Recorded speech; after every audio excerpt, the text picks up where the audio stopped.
Hello everyone, this is Fernando from Dagmar Robotics. A couple of weeks ago I published the design of a globoid worm gear, or a double enveloping worm gear, and the purpose of this design was to check out if it's possible to use this kind of system in a robotic application.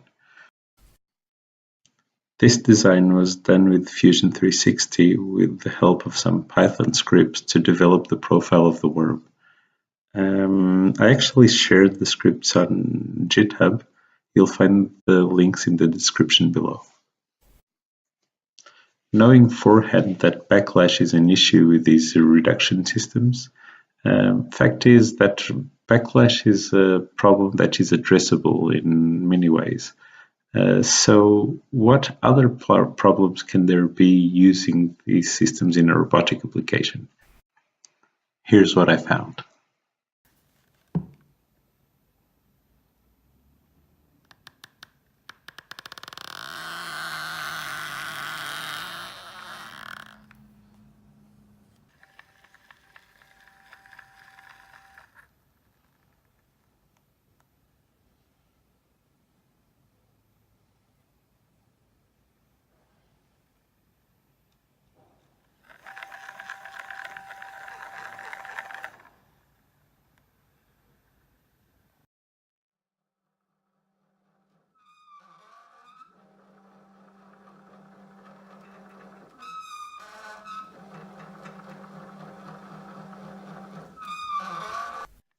Surprisingly, the efficiency, or better, the output torque for the same input and the same reduction ratio for this reducer was higher than what I've been able to achieve with belt-driven reducers.